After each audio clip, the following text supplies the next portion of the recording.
Hello, అందరికీ నమస్కారం. నేను ఒక ట్రైన్లో జనరల్ కంపార్ట్మెంట్లో వెళ్తున్నప్పుడు అక్కడ చాలా గోలగోలగా ఉంది. కాలేజ్ ట్రిప్కి వెళ్తున్న పిల్లలు ఎవరో స్పీకర్లో పెద్ద పెద్దగా పాటలు పెట్టుకొని ఎంజాయ్ చేస్తూ వెళ్తున్నారు. నేను అక్కడ గమనించింది ఏంటంటే, ఒక పాపను పెట్టుకొని ఇట్లా ఒక పాంప్లెట్లో వాళ్ళ హస్బెండ్కి బాగాలేదని డబ్బులు కావాలని అందరూ అడుగుతుంది.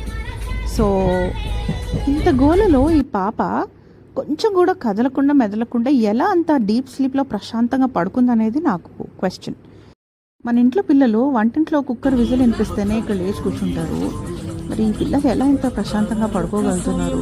సరే, చిన్నప్పటి నుంచి ఇలాగే అలవాటైంది కాబట్టి ఇలా నిద్ర వస్తుంది అని అనుకుంటే, చూసిన ప్రతి పిల్లలు ఎందుకు నిద్రపోతూనే ఉన్నారు? ఇలా ఆడుకోవడానికి వచ్చిన వాళ్ళందరు పిల్లలు రైల్వే స్టేషన్స్లో, సిగ్నల్స్లో ఎందుకు పిల్లలందరూ వీళ్ళు పడుకొనే ఉంటారు? ఇది నిజంగా వాళ్ళ పిల్లలేనా, లేకపోతే సినిమాల్లో చూపించినట్టు చైల్డ్ ట్రాఫికింగ్, పిల్లల్ని ఎత్తుకుపోయి ఇలా బెగ్గింగ్ మాఫియా అనేది ఉంది అనేది మీరు నమ్ముతున్నారా? ఇప్పుడు ఇంకొక లేడీ వస్తుంది, ఇంకొక చిన్న పాపను పెట్టుకొని, ఆ పాప కూడా అలానే నిద్రపోతుంది. వాళ్ళు ఎంతసేపు అడుక్కుంటే అంతసేపు ఆ పిల్లలు నిద్రపోతూనే ఉంటారు. ఈ పిల్లలు నిజంగానే దొంగలించబడ్డ పిల్లలైతే ఆ పేరెంట్స్ పరిస్థితి ఏంటి? వాళ్ళని తలుచుకుంటే నాకు చాలా చాలా బాధగా ఉంది. చూడండి, ఇది ఇంకొక లేడీ. మీరేమనుకుంటున్నారో మీ అభిప్రాయాలు నాకు కామెంట్స్లో చెప్పండి. బాయ్.